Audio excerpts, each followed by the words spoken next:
여러분, 월급 250만 원짜리 가난뱅이와 오기로 결혼해 보신 적 있나요? 저는 했습니다. 그런데 친정 모임 날 새언니가 그러더군요. 월급 1,000만 원 안 되는 사람은 저기 애들 앉는 상에나 가서 앉으라고요. 순식간에 모든 친척들의 비웃음이 저와 남편에게 쏟아졌습니다. 상황을 지켜보던 엄마는 쪽팔린다며 당장 여기서 꺼지라고 악을 쓰셨죠. 바로 그때였습니다. 지금껏 잠자코 있던 남편이 빙그레 웃으며 묻더군요.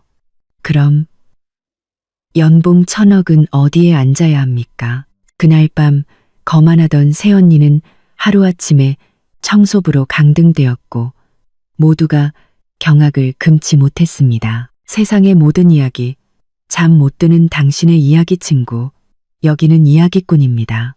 제 이름은 김서연. 오늘은 한 달에 한 번 열리는 친정 모임 날입니다. 솔직히 말해 이 문을 들어설 때마다 제 발목에는 커다란 쇳덩이라도 매달린 것처럼 천근만근 무거워 발걸음이 떨어지질 않습니다. 힐끗 제 옆에서 걷고 있는 남편 이민준을 쳐다봤습니다. 그의 얼굴에는 여전히 온화한 미소가 걸려 있습니다.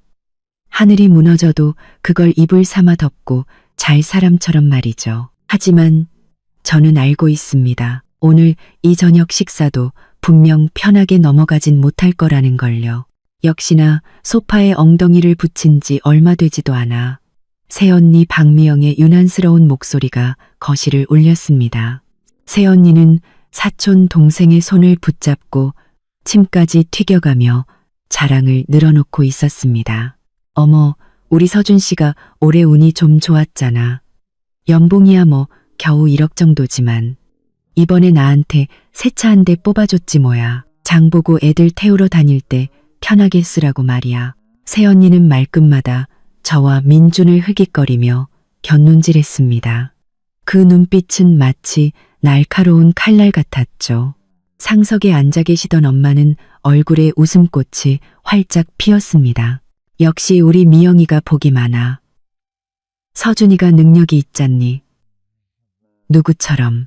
엄마는 일부러 말끝을 흐리며 가볍게 저를 쏘아 보셨습니다. 그렇게 뜯어말렸는데도 기어코 불구덩이로 뛰어들더니 이제 와서 어쩔 거야.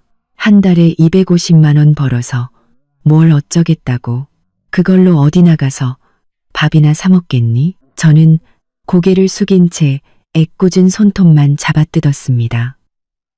얼굴이 불타는 것처럼 화끈거렸습니다. 월급 250만 원. 이건 5년 전 제가 민준과 결혼할 당시 그의 한 달 월급이었습니다. 그리고 이 숫자 때문에 저는 지난 5년간 친정에서 단 한 번도 고개를 들지 못했습니다. 민준이 테이블 아래로 제 손을 살며시 잡으며 괜찮다고 신호를 보냈습니다. 드디어 저녁 식사가 시작되었습니다. 긴 식탁에는 친척들이 가득 들어찼습니다. 저와 민준은 늘 그랬듯 구석 자리를 찾아 앉으려 했습니다. 하지만 새언니 박미영이 손가락으로 거실 구석에 놓인 아이들을 위해 마련된 작은 상을 가리키며 목소리를 높였습니다. 마치 중대 발표라도 하는 듯한 태도였죠. 아, 다들 잠시만 주목. 오늘 식사는 그냥 앉지 말고 우리 좀 새로운 규칙을 정해볼까 해요. 능력에 따라 자리를 정하는 거지. 월급 1,000만 원 안 되는 사람은 자발적으로 저기 애들 상으로 갑시다. 괜히 여기 앉아서 자리 차지하지 말고. 그 말이 끝나자마자 식탁은 순간 물을 끼얹은 듯 조용해졌습니다. 그리고 몇몇 친척들의 노골적인 비웃음과 동정이 섞인 시선이 일제히 저와 민준에게로 향했습니다. 온몸의 피가 머리로 쏠리는 기분이었습니다. 귓가에서는 윙하는 소리가 맴돌았죠. 엄마의 얼굴은 순식간에 굳어졌습니다. 딸과 사위 때문에 제대로 망신을 당했다고 생각하셨는지 갑자기 테이블을 손으로 콱 내리치셨습니다. 그리고 저를 향해 날카롭게 소리쳤습니다. 김서연, 너 귀먹었어. 네 새언니 말 못 들었냐고. 아직도 뻔뻔하게 거기 앉아서 뭐 하는 거야. 그 빌어먹을 거렁뱅이 남편 데리고 당장 꺼져. 여기서 더 망신시키지 말고. 그 순간 서러움에 눈시울이 붉어졌습니다. 눈물이 눈앞을 가렸고 저는 당장이라도 민준의 손을 잡고 이 지옥 같은 곳을 뛰쳐나가고 싶었습니다. 바로 그때였습니다. 지금까지 돌처럼 침묵을 지키던 민준이 갑자기 피식하고 웃음을 터뜨렸습니다. 그는 태연하게 냅킨으로 입가를 닦더니 고개를 들어 의기양양한 표정의 새언니를 똑바로 쳐다봤습니다. 그리고 크지는 않지만 식당 안의 모든 사람이 들을 수 있을 만큼의 목소리로 미소를 머금고 물었습니다. 새언니, 그럼 하나만 물어봅시다. 연봉이 1,000억이면 어디에 앉아야 합니까? 거실 전체가 바늘 떨어지는 소리까지 들릴 정도로 고요해졌습니다. 방금 전까지 시끄럽게 떠들던 사람들은 모두 주문에라도 걸린 듯 입을 떡 벌리고 눈을 동그랗게 뜬 채 마치 한 무리의 멍청한 거위들처럼 굳어 있었습니다. 새언니 박미영의 얼굴에서 의기양양한 미소가 그대로 얼어붙었습니다. 입꼬리가 파르르 떨리는 게 울고 싶은 건지 웃고 싶은 건지 분간이 안 될 정도로 흉하게 일그러졌습니다. 그녀는 목이 메는 소리로 억지 웃음을 터뜨리며 말했습니다. 이민준 씨, 지금 제정신이야? 가난에 찌들어서 헛소리가 나오는 모양인데 연봉 1,000억? 1,000억이 얼마인지는 알고 떠드는 거야. 허풍도 정도껏 쳐야지. 엄마도 정신을 차렸는지 얼굴이 하얗게 질려 우리를 손가락질했습니다. 꺼져. 당장 꺼지라고. 김서연, 너 대체 어떤 인간을 데려온 거야? 능력도 없는 주제에 이제 허풍까지 떠는 거냐고. 우리 집안 망신은 내년들이 다 시키는구나.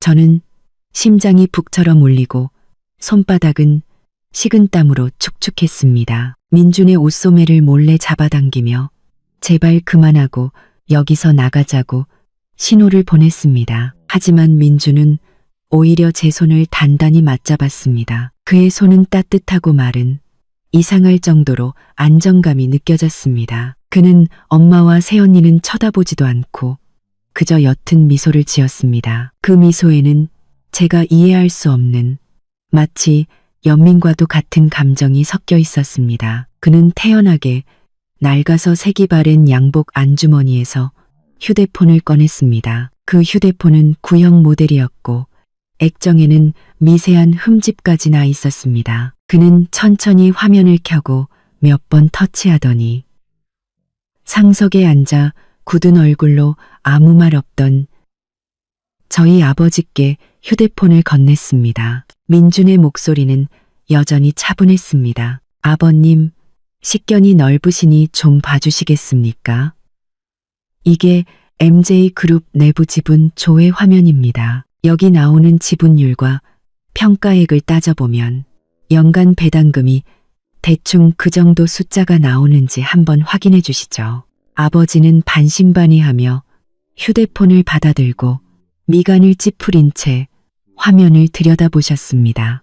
처음에는 무심하게 훑어보시던 아버지의 눈이 갑자기 휘둥그레졌습니다. 자세까지 바로잡으시더니 휴대폰을 쥔 손이 미세하게 떨리기 시작했습니다. 아버지는 휴대폰 화면과 민준의 평온한 얼굴을 번갈아 쳐다보며 입술을 달싹였지만 한동안 아무 말도 하지 못하셨습니다. 여보, 뭐가 문제예요? 저 인간이 뭘 보여준 거예요? 엄마가 아버지 곁으로 다가가 물었습니다. 아버지는 마치 물에 빠졌다가 겨우 떠오른 사람처럼 거친 숨을 몰아쉬었습니다. 그리고 민준을 바라보는 아버지의 눈빛은 완전히 달라져 있었습니다. 경악과 경외, 그리고 약간의 당혹감이 뒤섞인 눈빛이었죠. 아버지의 목소리가 떨려 나왔습니다. MJ그룹, 그 포브스 500대 기업에 드는 전 세계의 사업체를 둔 그 MJ그룹 말인가? 자네가 정말. 민준은 마치 오늘 날씨가 좋다는 듯 담담하게 고개를 끄덕였습니다. 네, 평소에는 전문 경영인 팀에게 맡겨두고 구체적인 업무는 잘 보지 않습니다. 서연이가 조용한 삶을 좋아해서 저도 그냥 맞춰주고 있었을 뿐입니다. 제 머릿속에서 폭탄이라도 터진 것 같았습니다. MJ그룹. 경제 뉴스에서나 보던 그 거대 기업이 민준이랑 무슨 상관이란 말인가. 그는 분명 매일 정해진 시간에 출퇴근하고 집에 오면 앞치마를 두르고 제게 밥을 해주는 사람이었습니다. 월급 통장도 제게 맡겼는데 거기엔 매달 몇백만 원의 돈이 들어오는 게 전부였습니다. 아, 새언니 박미영도 MJ그룹이라는 단어를 들었습니다. 그녀의 얼굴이 순식간에 새하얗게 질렸습니다. 그녀의 남편. 바로 제 오빠 김서준이 MJ그룹의 자회사인 신성건설에서 작은 프로젝트 팀장으로 일하고 있었기 때문입니다. 박미영이 그토록 기고만장할 수 있었던 것도 상당 부분은 남편이 대기업에 다닌다는 사실 덕분이었습니다. 말도 안 돼. 전부 거짓말이야. 박미영이 날카롭게 소리치며 아버지의 손에서 휴대폰을 뺏으려고 달려들었습니다. 아버님, 속지 마세요. 저거 어디서 주워온 가짜 캡처 화면일 거예요. 이민준, 너 우리 서연이 같은 순진한 애나 속이면 됐지. 어른들까지 속이려고 들어? 민준은 드디어 박미영에게 시선을 돌렸습니다. 그의 눈빛이 차갑게 식었습니다. 그는 다른 평범해 보이는 휴대폰을 꺼내 단축키 하나를 눌렀습니다. 전화는 거의 즉시 연결되었습니다. 그는 수화기에 대고 말했습니다. 제가 한 번도 들어본 적 없는 지위 높은 사람, 특유의 위엄이 서린 냉담한 목소리였습니다. 김비서, 그룹 산하 신성건설에 김서준이라는 과장이 있는지 확인해줘요. 네. 인사팀에 연락해서 바로 해고 처리해요. 사유는 그의 아내 박미영 씨가 이 이민주는 우리 집안 식사 자리에 낄 자격이 없다고 판단했기 때문이라고 전하고, 그리고 본사 명의로 신성건설에 공문을 보내서 박미영 씨 부친의 명성 포장과 진행하던 모든 협력 계약을 즉시 전면 중단하도록 하세요. 그는 상대방의 대답도 듣지 않고 바로 전화를 끊었습니다. 거실은 죽음과 같은 정적에 휩싸였습니다. 민준이 전화를 끊음과 거의 동시에 오빠 김서준의 휴대폰이 미친 듯이 울리기 시작했습니다. 오빠는 허둥지둥 전화를 받았습니다. 몇 마디 듣지 않았는데도 그의 얼굴은 순식간에 잿빛으로 변했고 이마에서는 식은땀이 비오듯 쏟아졌습니다. 그는 전화기에 대고 횡설수설하며 변명했습니다. 해고라니요? 왜죠? 부장님, 제 말 좀 들어보세요. 여보세요? 여보세요. 오빠의 통화가 끝나기도 전에 새언니 박미영의 휴대폰도 뒤따라 울렸습니다. 그녀는 액정에 뜬 아빠라는 두 글자를 보며 손을 너무 심하게 떨어 휴대폰을 거의 잡지도 못했습니다. 전화를 받자마자 수화기 너머로 그녀의 아버지가 내지르는 찢어질 듯한 고함이 터져나왔습니다. 그 소리가 너무 커서 우리에게까지 희미하게 들릴 정도였습니다. 박미영, 이 재수 없는 년, 너 도대체 무슨 짓을 하고 다닌 거야? MJ그룹에서 갑자기 모든 계약을 파기한다고 통보했어. 우리 회사 망했다고, 다 끝났어. 너 당장 집으로 기어들어와. 박미영의 손에서 휴대폰이 쨍그랑 소리를 내며 바닥으로 떨어졌습니다. 액정은 산산조각이 났습니다. 그녀는 마치 흐물흐물한 진흙처럼 바닥에 주저앉았습니다. 텅 빈 눈으로 허공을 응시하며 중얼거렸습니다. 끝났어. 다 끝났어. 엄마는 완전히 넋이 나간 표정이었습니다. 잿빛 얼굴의 아들을 보았다가 바닥에 주저앉은 며느리를 보았다가 마지막으로 평온한 표정의 이민준을 쳐다보았습니다. 입을 몇 번 달싹였지만 끝내 아무 말도 하지 못했습니다. 얼굴만 파랗게 하얗게 변할 뿐이었죠. 민주는 제 손을 잡고 자리에서 일어났습니다. 넋이 나간 채 굳어버린 사람들은 쳐다보지도 않고 아버지께만 가볍게 고개를 숙였습니다. 목소리는 여전히 담담했습니다. 아버님, 간내 아이들 상에서도 저희가 밥을 먹을 자격이 없나 봅니다. 서연이가 몸이 좀 안 좋아서 저희는 먼저 들어가 보겠습니다. 아버님, 그는 그렇게 온 가족의 경악과 공포, 후회와 불신이 뒤섞인 시선 속에서 여전히 멍한 저를 데리고 지난 5년간 저를 억눌러 왔던 친정집 대문을 나섰습니다. 등 뒤에서 엄마의 울음 섞인 외침이 들려왔습니다. 서연아, 민준아, 잠시만 기다려다오.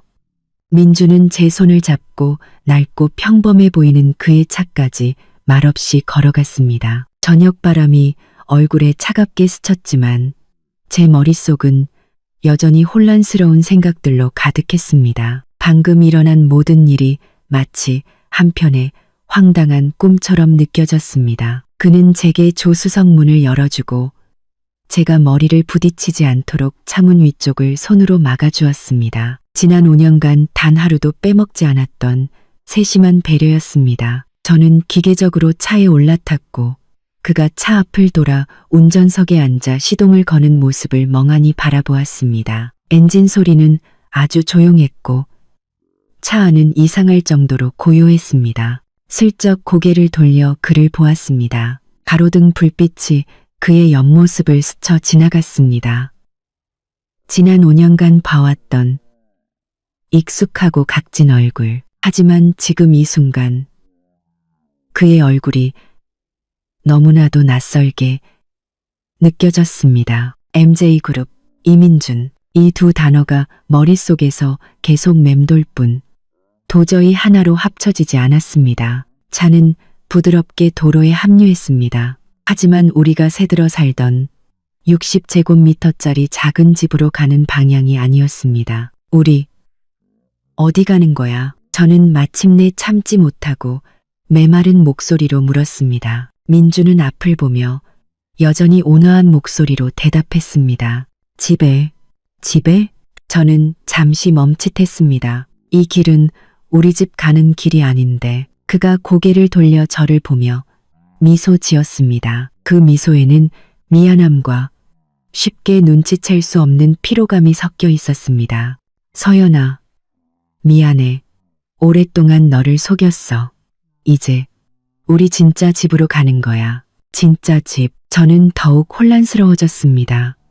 마음속은 온갖 질문들로 가득했지만 더 이상 묻지 않았습니다. 그저 의자에 등을 기댄 채 창밖으로 빠르게 스쳐 지나가는 네온사인을 바라보았습니다. 오늘 밤 받은 충격이 너무 커서 소화할 시간이 필요했습니다. 차는 마침내 제가 경제 잡지나 드라마에서나 보던 곳으로 들어섰습니다. 서울에서 가장 고급 주택가로 꼽히는 한남동의 한 빌라 단지였습니다. 입구의 경비원은 멀리서부터 우리 차 번호판을 보고는 즉시 경례를 하고 재빨리 차단기를 올렸습니다. 차는 조용한 가로수길을 따라 안으로 들어갔습니다.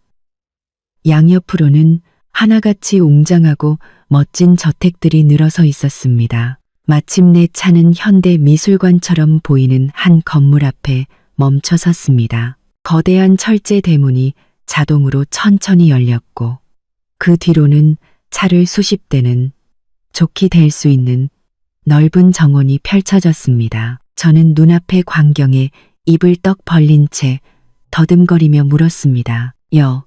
여기가 우리 집이야. 민주는 차를 세우고 반대편으로 돌아와 제 차 문을 열어주며 손을 내밀었습니다. 가자.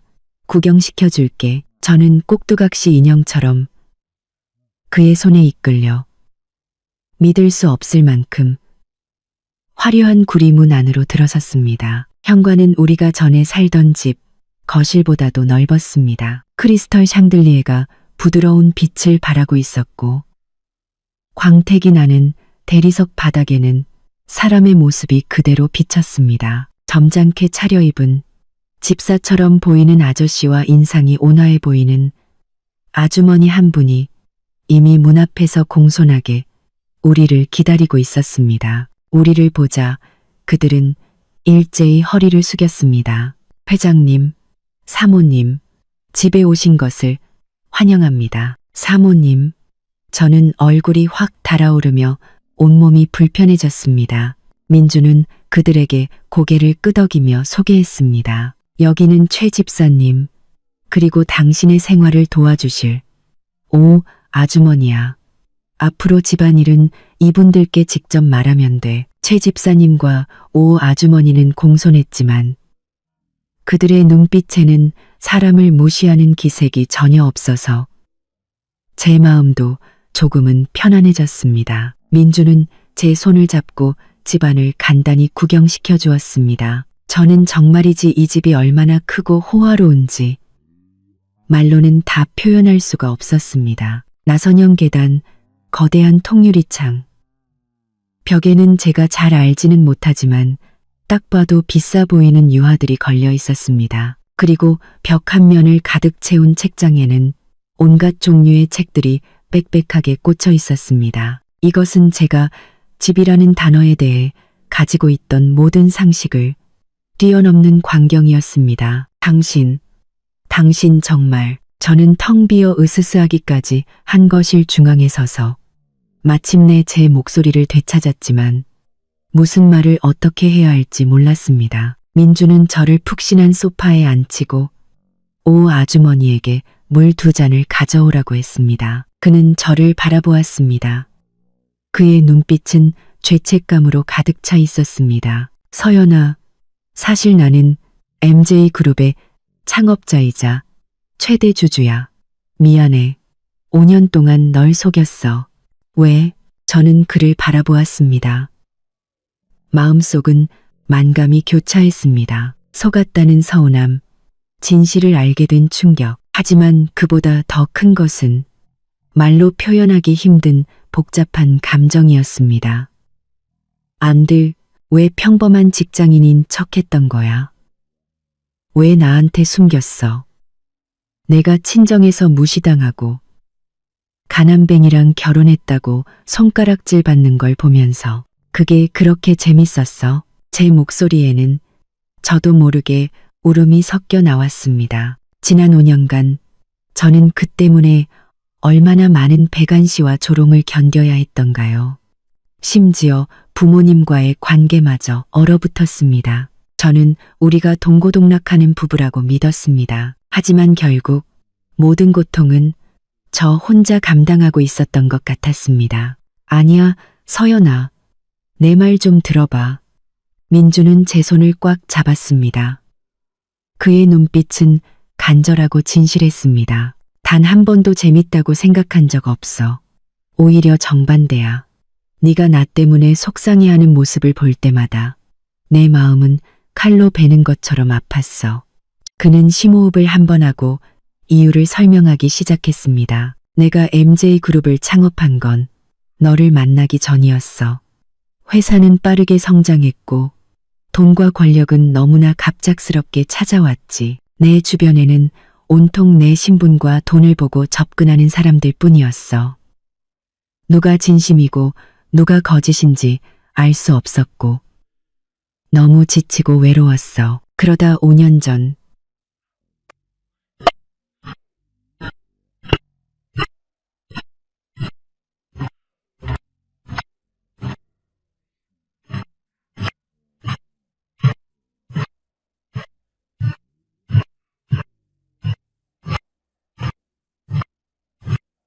그는 저를 바라보았습니다. 그의 눈빛은 부드러웠습니다. 너는 거기서 아르바이트를 하고 있었지. 까다로운 손님에게 시달리면서 눈시울까지 붉어졌는데도 끝까지 원칙을 지키며 당당하게 대처했어. 그 순간 나는 너에게 반했어. 나는 일부러 내 신분을 숨기고 너에게 다가갔어.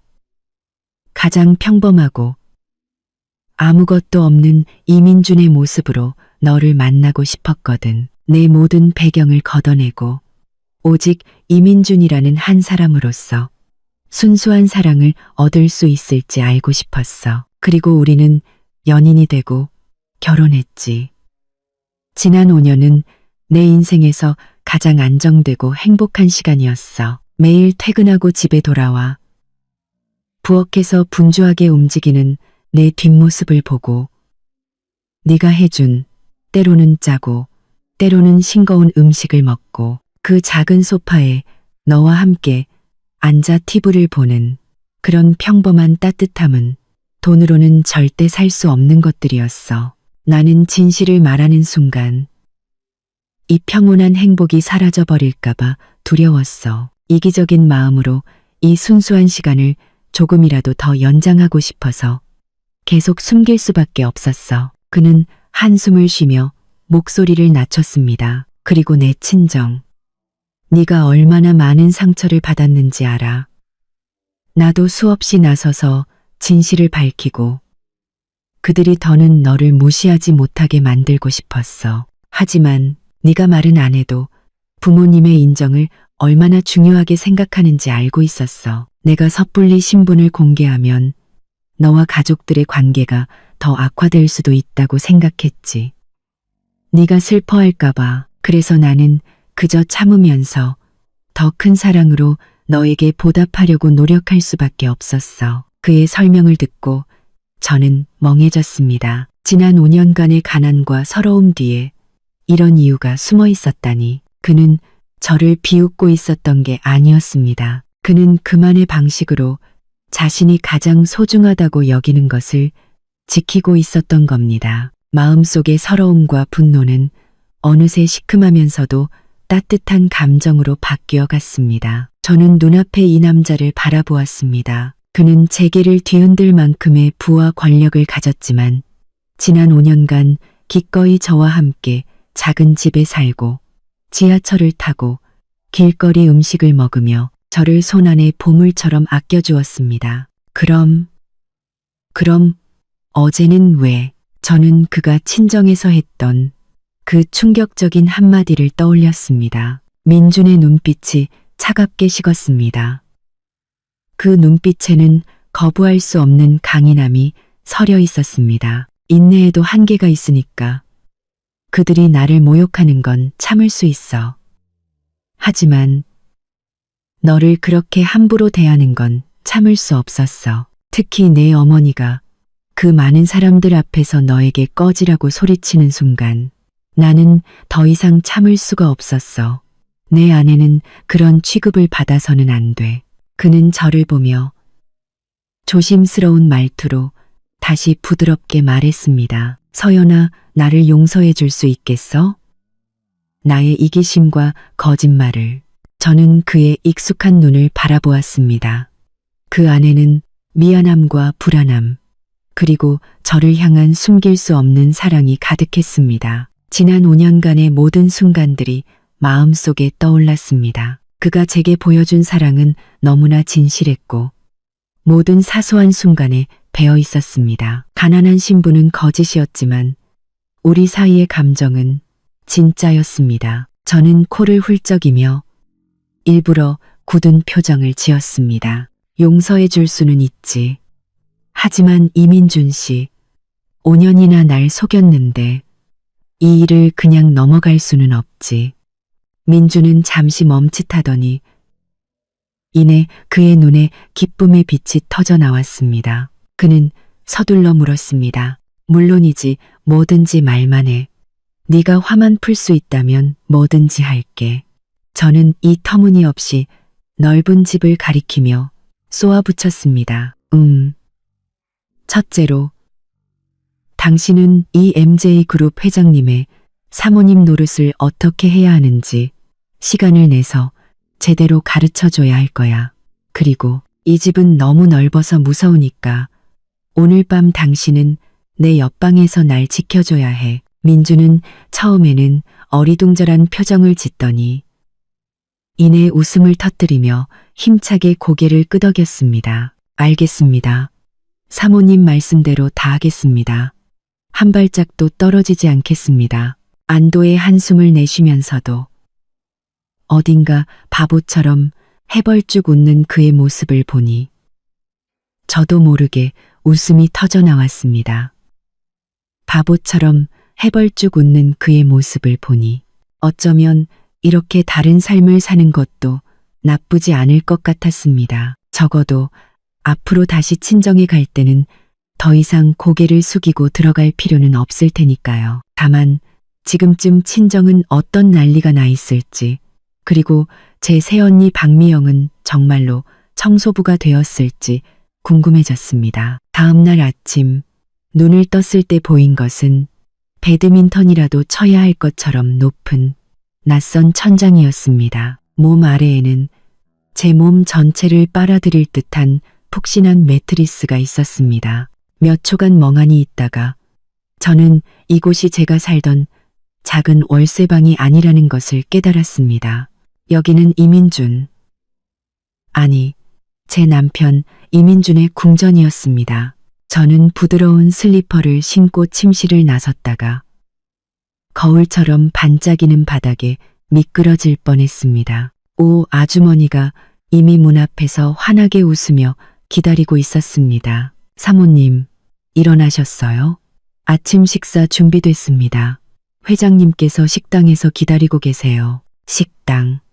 저는 오 아주머니를 따라가면서도 마치 미로를 헤매는 기분이었습니다. 식당의 긴 테이블은 예전에 살던 우리 집 거실보다도 컸습니다. 민주는 테이블 한쪽 끝에 앉아 태블릿 PC를 보고 있었습니다. 편안한 실내복 차림이었지만 그에게서 풍기는 기품은 어제 친정에서 봤던 그 말없는 가난뱅이와는 완전히 다른 사람이었습니다. 저를 보자 그는 즉시 태블릿을 내려놓고 웃으며 손짓했습니다. 이리 와, 서연아. 입에 맞는지 한번 먹어봐. 테이블 위에는 동서양을 막론한 온갖 종류의 아침 식사가 차려져 있었습니다. 마치 예술 작품처럼 정교하고 아름다웠습니다. 저는 자리에 앉아 투명한 새우 만두 하나를 집어 한 입 베어 물었습니다. 혀가 녹아내릴 것처럼 신선한 맛이었습니다. 저는 먹으면서도 여전히 이 모든 것이 현실이 아니라는 생각에 주변을 둘러보았습니다. 저기, 민준 씨, 저는 음식을 삼키고 물었습니다. 우리 새언니, 박미영 말이야. 어제 민주는 우유잔을 내려놓고 입을 닦으며 마치 오늘 날씨가 좋다는 듯 담담하게 말했습니다. 아, 그 사람. 지금쯤 신성건설에 출근했을 거야. 청소부로. 그는 휴대폰을 꺼내 영상 하나를 틀어 제게 건넸습니다. 김 비서가 방금 보내온 거야. 업무 환경에 익숙해져야 한다면서. 저는 호기심에 휴대폰을 받아들었습니다. 영상은 어느 회사 건물의 화장실에서 찍은 것 같았습니다. 각도는 약간 숨겨져 있었죠. 화면에는 제 새언니 박미영이 몸에 전혀 맞지 않는 칙칙한 회색 청소복을 입고 있었습니다. 머리는 아무렇게나 질끈 묶었고 얼굴에서는 어제의 그 거만함은 온데간데 없고 창백함과 초라함만이 남아 있었습니다. 그녀는 변기소를 들고 한 칸의 변기를 향해 서투르고 혐오스러운 동작으로 문지르고 있었습니다. 미간은 파리가 끼어 죽을 정도로 찌푸려져 있었죠. 옆에는 관리자 제복을 입은 덩치 큰 중년 여성이 팔짱을 낀 채 날카로운 목소리로 그녀를 꾸짖고 있었습니다. 박미영 씨, 밥 안 먹었어? 힘줘서 깨끗하게 닦으라고. 아직도 자기가 팀장님 사모님인 줄 알아? 똑똑히 들어. 청소부에 왔으면 청소부 규율을 따라야지. 2층 화장실 전부. 출근 시간 전까지 청소 끝내야 해. 다른 사람들 사용하는데 지장 주면 내가 가만 안 둘 줄 알아. 박미영은 고개를 들었습니다. 얼굴은 땀과 눈물로 범벅이었습니다. 울먹이며 말했죠. 부장님, 제가 예전은 무슨 놈의 예전, 그장 부장이라는 사람은 가차없이 그녀의 말을 끊었습니다. 네가 예전에 뭐였든 내가 알 바 아니야. 지금은 청소원이야. 빨리 일이나 해. 그리고 손에 낀 그 금팔찌 당장 빼. 일하면서 그런 걸 끼고 뭐 하는 짓이야? 누구 꼬시려고? 박미영은 덜덜 떨며 마지못해 평소 그토록 아끼던 그 굵은 금팔찌를 뺐습니다. 영상은 거기서 끝났습니다. 저는 까맣게 변한 휴대폰 화면을 보며 마음속이 복잡 미묘했습니다. 조금은 통쾌했습니다. 박미영은 예전에 오빠가 회사에서 좀 힘이 있다는 이유로 저를 얼마나 비웃고 무시했던가요. 하지만 그녀의 이런 모습을 보니 조금은 불쌍하다는 생각도 들었습니다. 물론 그 불쌍함은 어제 그녀가 보여준 그 뻔뻔한 얼굴에 대한 혐오감에 금세 묻혀버렸습니다. 자업자득이죠. 이거 너무 심한 거 아니야? 저는 작은 목소리로 물었습니다. 민주는 저를 바라보며 진지한 눈빛으로 말했습니다. 서연아, 어떤 사람에게 베푸는 자비는 그저 방종일 뿐이야. 어제 그녀가 너에게 어떻게 했는지 벌써 잊었어? 만약 내가 여전히 월급 250만 원짜리 이민준이었다면 오늘 저기서 변기를 닦고 있는 건 우리였을지도 몰라. 세상은 때로 이렇게 현실적이야. 강과 그는 잠시 말을 멈추고 부드러운 목소리로 덧붙였습니다. 하지만 걱정 마. 그냥 인생의 쓴맛을 좀 보게 하려는 것뿐이야. 정말로 그녀에게 생명의 위협을 가하거나 어떻게 하려는 건 아니니까. 그녀가 진심으로 자기 잘못을 뉘우치면 그때 다시 생각해보자. 그때 제 휴대폰이 갑자기 미친 듯이 진동하기 시작했습니다. 휴대폰을 들어보니 액정에 엄마라는 두 글자가 떠 있었습니다. 저는 민준을 쳐다봤고 그는 받으라는 듯 고개를 끄덕였습니다. 저는 심호흡을 하고 통화 버튼을 눌렀습니다. 여보세요 라고 말하기도 전에 수화기 너머로 엄마의 울음 섞인 전례 없이 다급한 목소리가 터져 나왔습니다. 서연아, 내 딸아, 어디 있니? 엄마가 잘못했다. 엄마가 어제 정신이 나가서 못할 말을 했어. 제발 마음에 담아두지 마라. 응, 태도가 너무나 급격하게 바뀌어서 저는 잠시 적응이 되지 않았습니다. 그저 마른 목소리로 말할 수밖에 없었습니다. 엄마, 나 괜찮아. 괜찮으면 됐어. 괜찮으면. 엄마는 서둘러 말했습니다. 서연아, 민준이랑 같이 있니? 너희 지금 어디야? 엄마가 가서 너희 좀 보고 민준이한테 직접 사과하고 싶어서 그래. 그리고 네 오빠랑 새언니 그 철없는 것들 때문에. 서연아, 제발 내 오빠 좀 도와줘야 한다. 걔 직장 잃으면 우리 집안은 이제 어떻게 사니? 역시. 결국 오빠의 직장 때문이었습니다. 엄마의 사과에 잠시나마 흔들렸던 제 마음은 순식간에 차갑게 식어버렸습니다. 저는 그녀의 질문에 대답하지 않고 그저 말했습니다. 엄마, 나 지금 좀 바빠서. 나중에 다시 통화하자. 그리고 바로 전화를 끊었습니다. 전화를 끊자마자 다시 벨이 울렸습니다.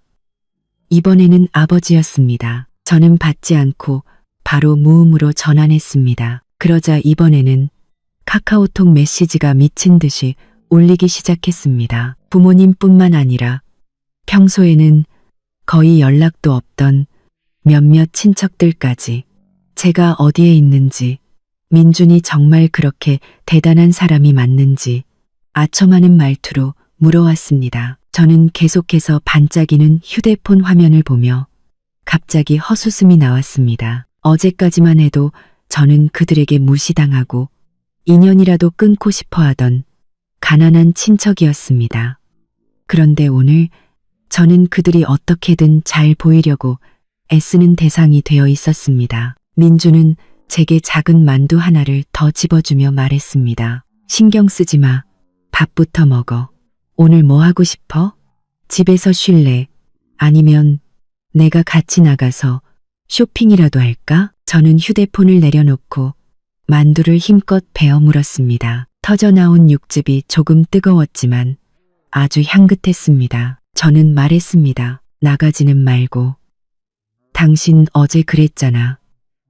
이 사모님 노릇 어떻게 하는지 가르쳐 준다고. 오늘부터 바로 시작하자. 우선 우리 집에 돈이 대체 얼마나 많은지부터 알려줘야겠어. 그리고 당신 지난 5년간 대체 어떻게 내 눈앞에서 그렇게 완벽하게 가난뱅이 연기를 할 수 있었던 거야? 민주는 제 말을 듣고 하하 웃음을 터뜨렸습니다. 그의 눈빛에는 사랑스러움이 가득했습니다. 좋아.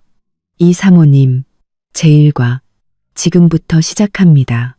근데 이야기가 좀 기니까 만두 몇 개는 더 먹고 들어야 할 거야. 민준이 던진 연봉 1,000억은 어디 앉아? 라는 한마디는 마치 폭탄처럼 거실 전체를 정적으로 만들었습니다. 새언니 박미영의 하얗게 질렸던 얼굴은 순식간에 돼지간처럼 검붓게 변했습니다. 입을 몇 번 벙긋거리는 모습이 꼭 물 밖으로 나온 물고기 같았습니다. 그녀는 목소리 톤까지 바꿔가며 날카롭게 소리쳤습니다. 이민준 씨, 미쳤어요?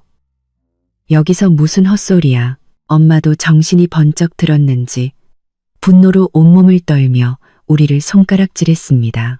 침이 제 얼굴에 튈 정도였죠. 꺼져. 안 들려? 김서연, 너 당장 그 미친놈 데리고 나가라고. 우리 집안에 너희 같은 망신스러운 것들은 필요 없어.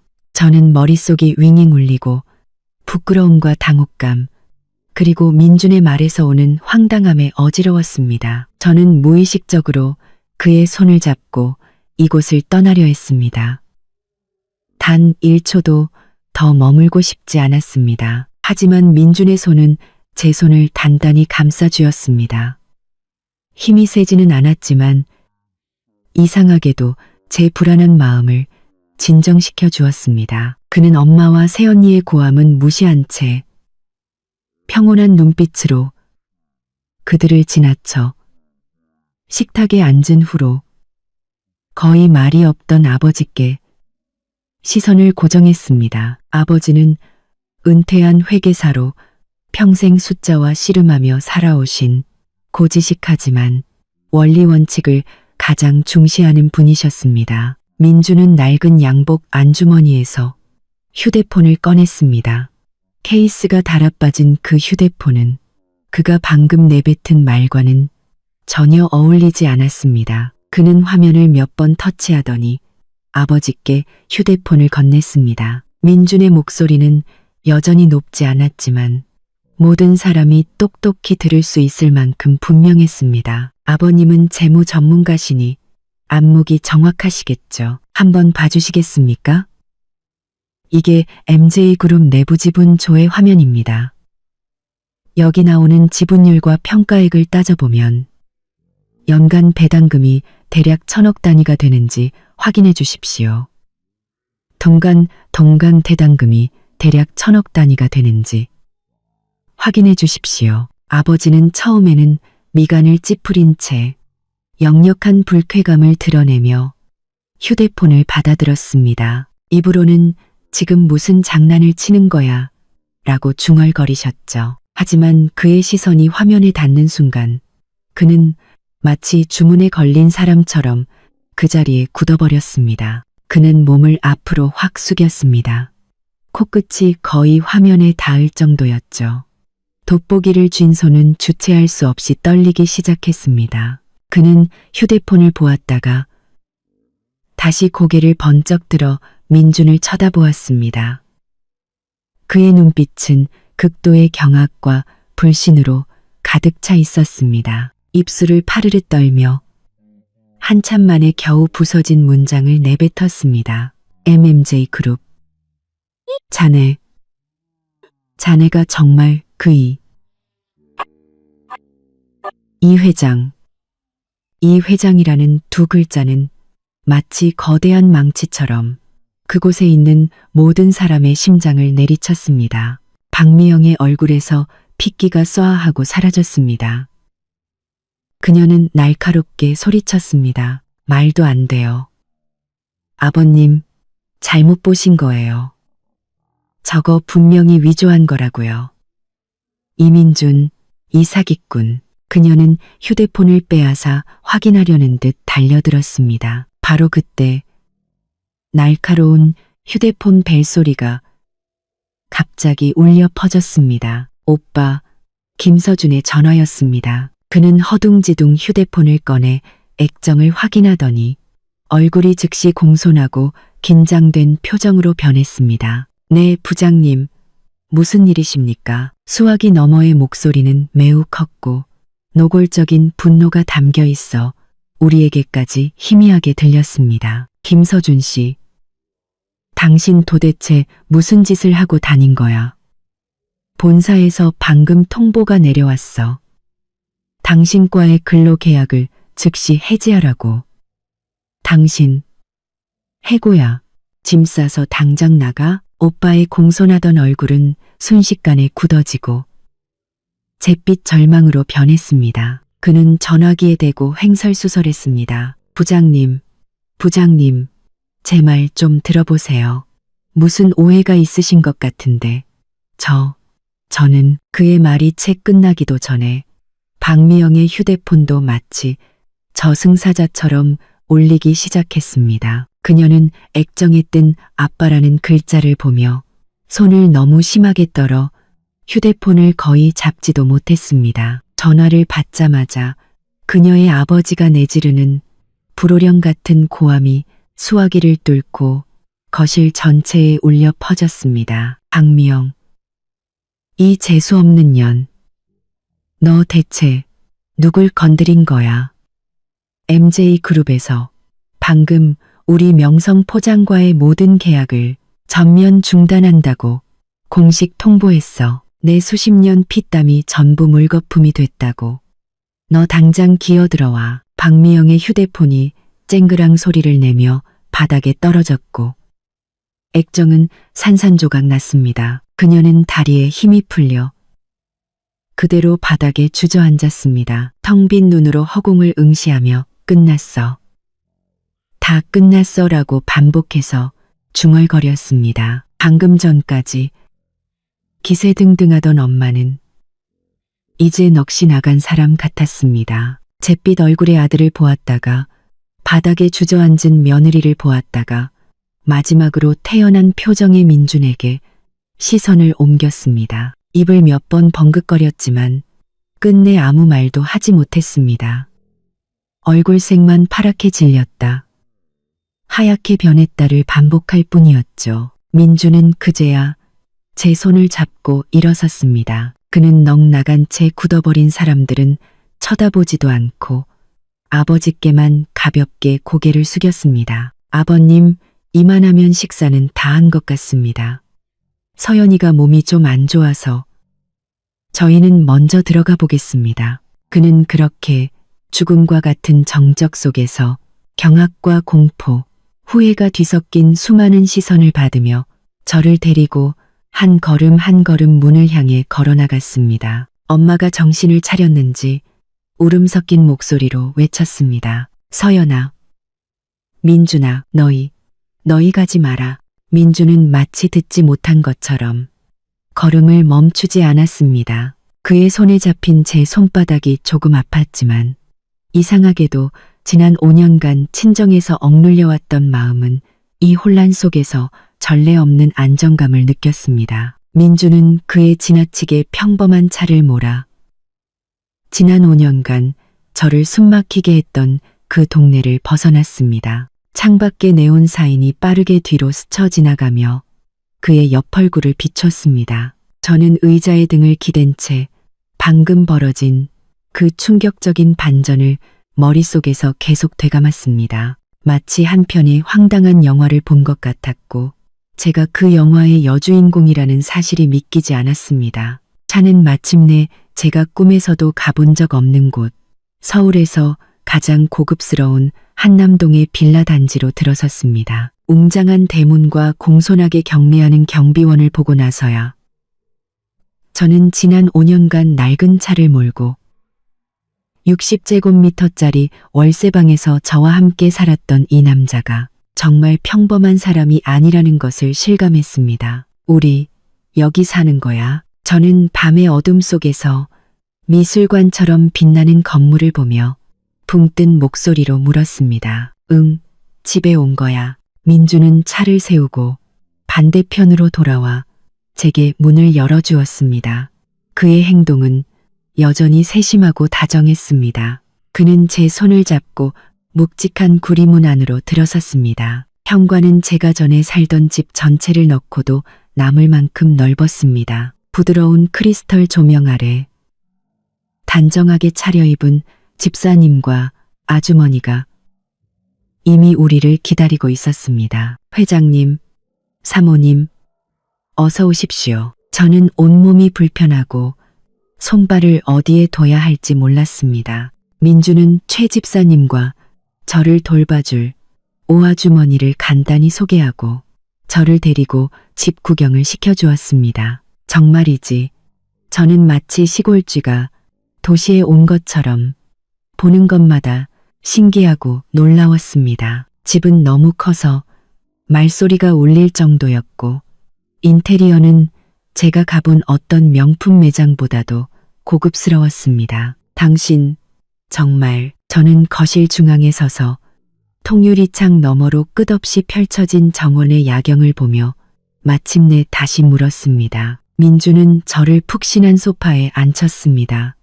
오 아주머니가 때맞춰 따뜻한 물과 예쁘게 깎은 과일을 가져왔습니다. 서연아, 그는 저를 바라보았습니다. 그의 눈빛에는 미안함과 함께 진솔함이 가득했습니다. 미안해. 오랫동안 널 속였어. 나는 사실 MJ그룹의 실질적인 오너야. 지난 5년간 널 속이려던 건 아니었어.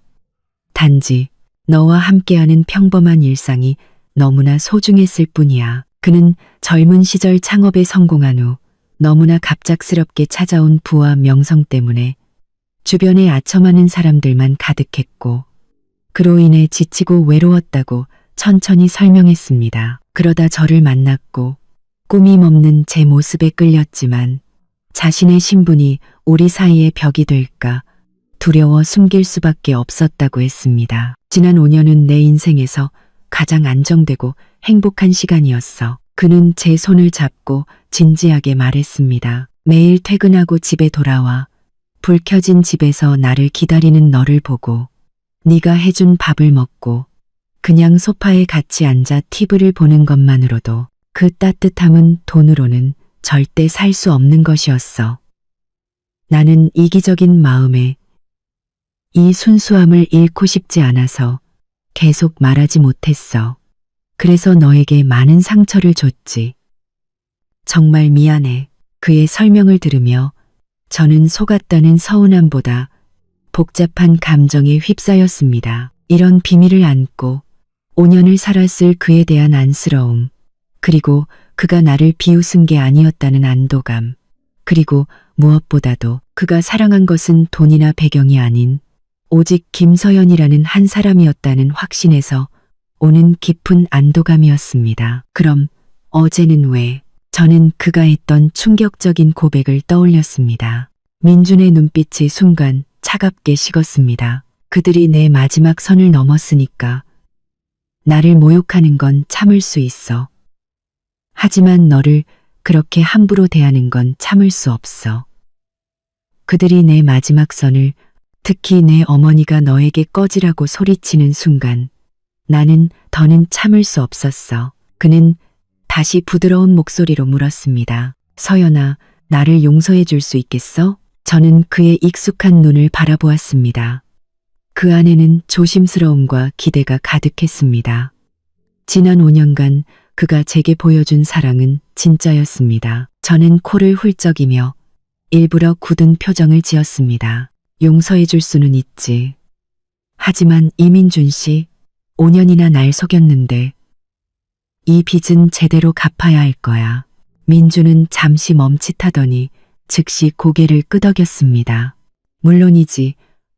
어떻게 갚으면 될지 말만 해. 저는 이 터무니없이 넓은 집을 가리켰습니다. 첫째, 이 재벌 사모님 노릇을 어떻게 해야 하는지 시간을 내서 제대로 가르쳐줘야 할 거야. 둘째, 이 집은 텅 비어서 무서우니까 오늘 밤 당신은 내 옆방을 지켜야 해. 민주는 잠시 어리둥절하더니 이내 눈이 휘어지도록 웃으며 연신 고개를 끄덕였습니다. 알겠습니다.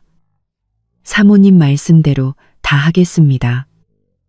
임무 완수하겠습니다. 그의 바보 같은 모습에 제 마음속의 어색함도 눈 녹듯 사라졌습니다. 어쩌면 이렇게 새로운 삶을 사는 것도 정말 괜찮을 것 같았습니다. 그때 제 휴대폰이 또다시 집요하게 울리기 시작했습니다.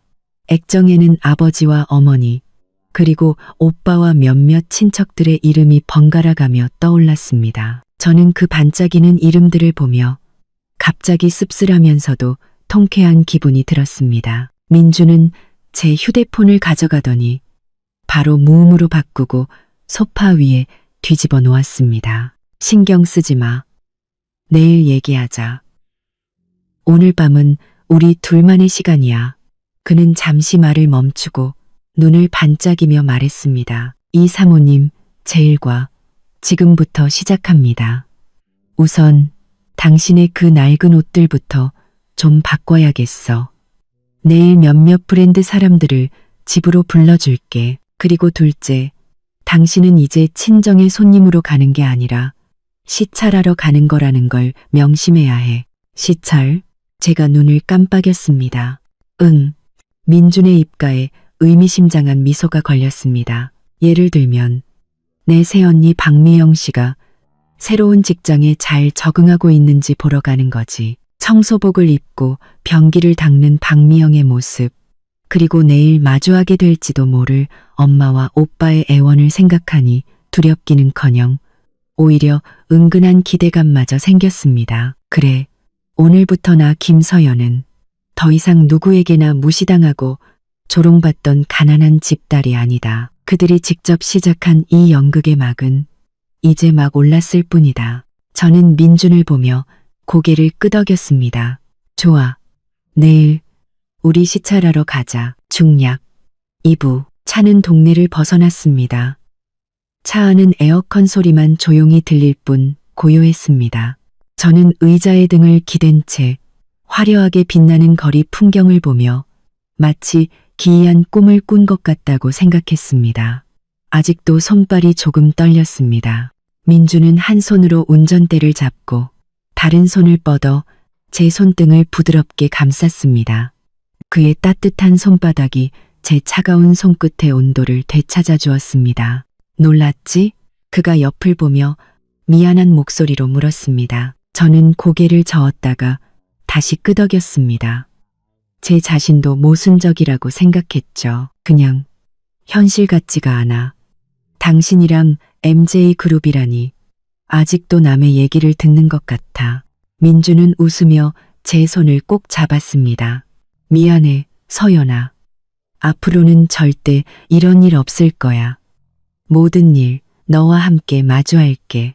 저는 더 이상 자세한 것은 묻지 않았습니다. 그가 얼마나 많은 돈을 가졌는지, 지난 5년간 어떻게 감쪽같이 저를 속였는지 같은 것들 말입니다. 그런 질문들은 이제 별로 중요하지 않았습니다. 제가 더 중요하게 생각하는 것은 곁에 있는 이 남자의 마음이 처음부터 끝까지 변하지 않았다는 사실이었습니다. 그는 단지 저를 지키기 위해 더 강력한 방법을 선택했을 뿐입니다. 차는 우리가 살던 월세방이 아닌 제가 TV에서나 보던 최고급 빌라 단지로 향했습니다. 현대미술관 같은 건물 앞에 차가 멈추고 웅장한 대문이 자동으로 열리며 잘 가꾸어진 정원이 드러났을 때 저는 비로소 연봉 1,000억이라는 말이 조금 실감나기 시작했습니다. 집사님과 도우미, 아주머니가 공손하게 우리를 맞이하며 연신 회장님, 사모님이라고 불렀습니다. 저는 온몸이 불편하고 어색했지만 민주는 마치 가장 익숙한 환경으로 돌아온 것처럼 저를 데리고 천장이 높고 화려한 거실로 들어섰습니다. 그는 저를 푹신한 소파에 앉히고 제가 궁금해했던 것들을 차근차근 설명해 주었습니다. 신분을 숨긴 이유는 우리 사이의 순수한 감정을 잃을까 두려웠기 때문이라고 했습니다. 그의 진솔한 말과 꾸밈없는 깊은 눈빛을 보며 저는 속았다는 생각에 들었던 앙금이 눈 녹듯 사라지는 것을 느꼈습니다. 그래, 지난 5년간 그가 제게 준 사랑과 보살핌은 진짜였으니까요. 용서해 줄 수는 있지. 저는 일부러 굳은 표정을 지었습니다. 하지만 조건이 있어.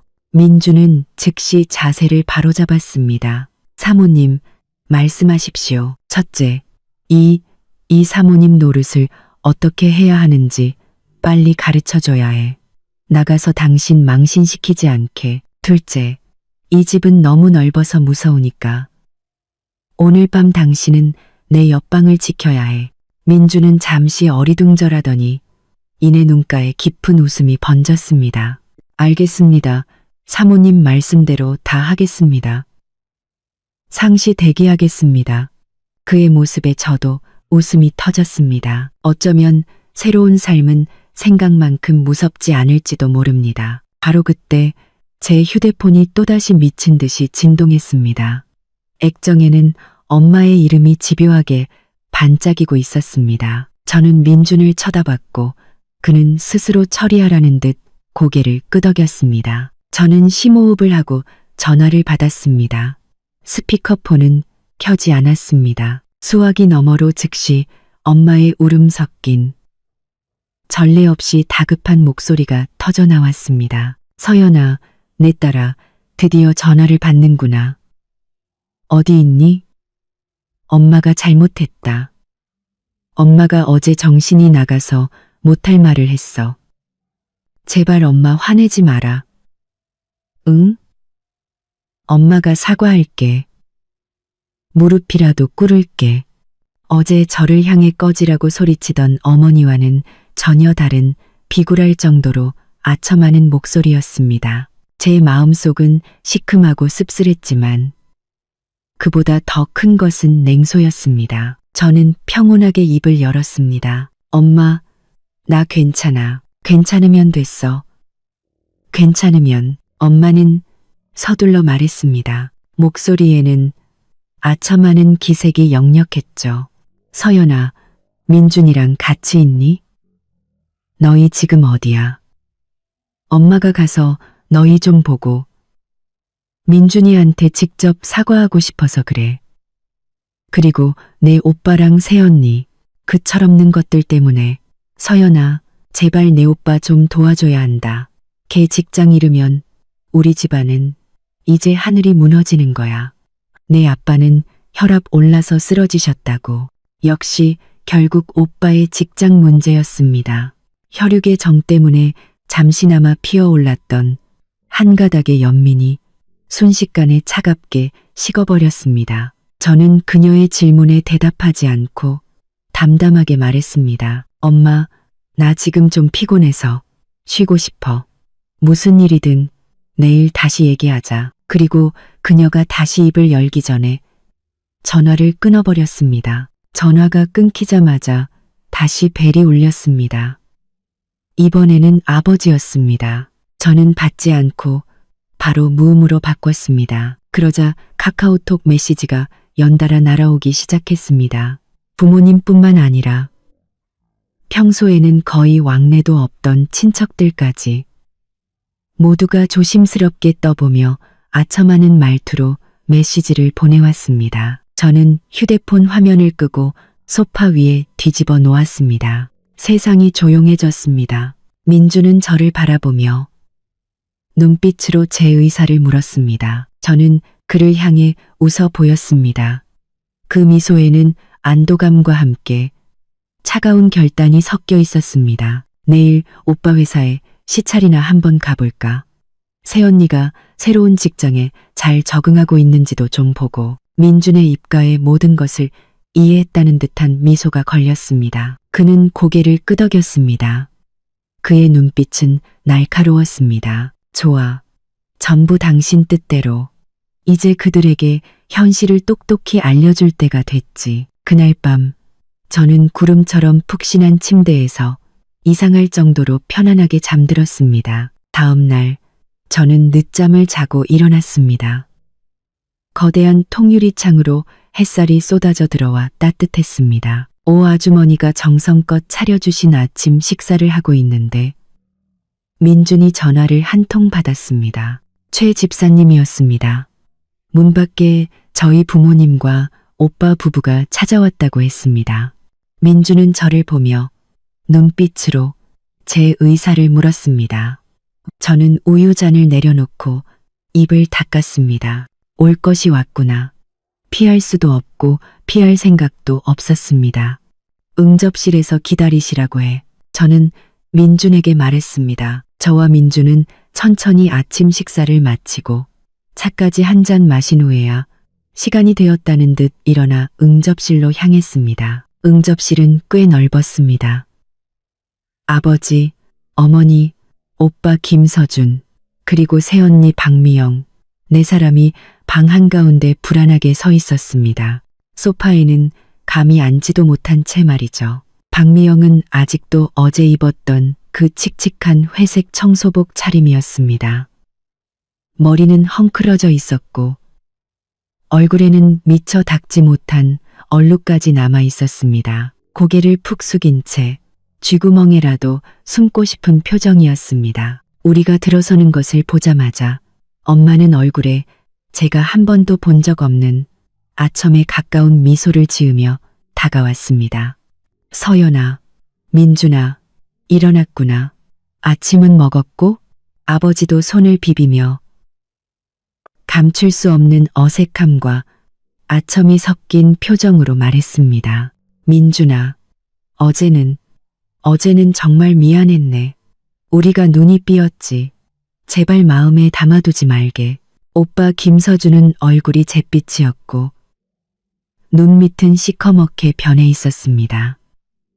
뜬 눈으로 밤을 새운 모양이었습니다. 그는 우는 것보다 더 보기 흉한 미소를 지으며 마른 목소리로 말했습니다. 매제, 서연아, 내가 잘못했어. 민주는 아무 말 없이 제 손을 잡고 상석의 소파에 앉았습니다. 그는 등을 기대고 편안한 자세를 취했지만 그에게서는 무시할 수 없는 압박감이 느껴졌습니다. 그는 그들을 가볍게 훑어보고 마지막으로 오빠에게 시선을 고정했습니다. 뭘 잘못했는데? 오빠는 그 질문에 말문이 막힌 듯 이마에 식은땀을 흘리며 더듬거렸습니다. 저는 박미영을 말리지 못한 그녀가 헛소리하는 걸 당신을 무시하면 안 됐는데 나를 무시한 건 괜찮아. 민주는 그의 말을 끊었습니다. 목소리는 평온했지만 그 안에는 차가운 기운이 서려 있었습니다. 그런데 서연이가 졸업하고 취직 준비할 때 네가 다니던 그 회사에 들어가고 싶어 했었지. 넌 분명 추천할 자리가 있었는데도 자리가 다 찼다고 말했어. 그리고 돌아서서는 그 자리를 박미영의 사촌 동생에게 줬지. 그런 일 있었지? 오빠의 얼굴이 순식간에 새하얗게 질렸습니다. 그것은 제가 민준에게 자세히 말한 적도 없는 일이었습니다. 그가 어떻게 알고 있는지 놀라웠습니다. 저는 그때 한동안 제 능력이 부족하다고 자책하며 슬퍼했었습니다. 민준은 다시 부모님을 쳐다보았습니다. 아버님, 어머님, 서연이가 수능 보고 디자인을 전공하고 싶어 했을 때 두 분은 안정적이고 취직 잘 된다는 이유로 회계학과에 가라고 강요하셨죠. 결국 서연이는 최고의 미대에 갈 성적이 되었는데도 지방의 한 대학 회계학과에 갔습니다. 단지 회계사가 되면 집안의 작은 사업에 도움이 될 거라는 이유 때문에요. 맞습니까? 부모님의 얼굴도 극도로 굳어졌습니다. 입술을 파르르 떨며 아무 말도 하지 못하셨습니다. 그리고 당신, 박미영 씨, 민준의 시선은 마침내 몸을 잔뜩 웅크리고 있는 새언니에게 향했습니다. 서연이가 결혼할 때 당신 집에서는 이불 두 채를 보냈지. 그런데 얼마 후 당신 여동생이 시집갈 때는 당신 부모님이 차 한 대를 혼수로 해주셨더군. 서연이가 유산하고 집에서 몸조리할 때 당신은 찾아와서 여자가 너무 유난 떨면 안 된다. 빨리 출근해서 돈 버는 게 중요하다고 말했지. 그런 말 한 적 없어? 박미영은 온몸을 떨며 고개를 더욱 깊이 숙이고 작은 소리로 흐느끼기 시작했습니다. 저는 민준의 곁에 앉아 그가 지난 몇 년간 제가 받았던, 심지어 저조차 잊고 있었던 서러움들을 하나하나 차분하고 명확하게 그들 앞에 꺼내놓는 것을 들었습니다. 마음속은 온갖 감정이 뒤섞여 복잡했습니다. 시큼하고 서러웠지만 그보다 더 큰 것은 누군가가 저를 든든하게 지켜주고 제 편을 들어준다는 따뜻함과 통쾌함이었습니다. 민준의 말이 끝나자 응접실은 죽음과 같은 정적에 휩싸였습니다. 오직 박미영의 억눌린 울음소리만이 들려왔습니다. 엄마가 가장 먼저 정신을 차렸습니다. 그녀는 몇 걸음 다가오더니 제 앞에서 털썩 무릎을 꿇었습니다. 그리고 제 다리를 붙잡고 울기 시작했습니다. 서연아, 이 엄마가 못할 짓을 했다. 엄마가 늙어서 정신이 나갔었나 보다. 엄마가 너한테 정말 미안하다. 제발 이번 한 번만 용서해다오.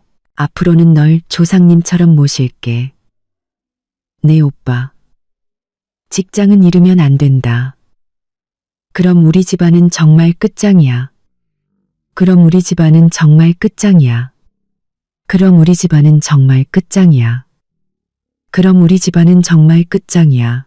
아버지도 뒤따라 애원했습니다. 서연아, 모든 게 우리 잘못이다. 제발 한 집안 식구인 셈치고 민준이한테 잘 좀 말해줘. 네 오빠, 이번 한 번만 봐달라고. 저는 제 앞에 무릎 꿇고 눈물로 호소하는 어머니, 당황한 표정의 아버지, 그리고 잿빛 얼굴의 오빠를 바라보았습니다. 이것이 바로 제 친정 식구들이었습니다. 예전에 제가 약했을 때는 마음대로 저를 짓밟았습니다. 이제 민준이 강해지니 그들은 주저없이 무릎을 꿇고 용서를 빌었습니다. 마음속에 남아있던 혈육의 정에 대한 마지막 한 조각의 미련마저 이 순간 완전히 차갑게 식어버렸습니다. 저는 엄마가 붙잡고 있는 다리를 부드럽게 빼냈습니다. 목소리는 파도 한 점 없는 평온한 목소리였습니다.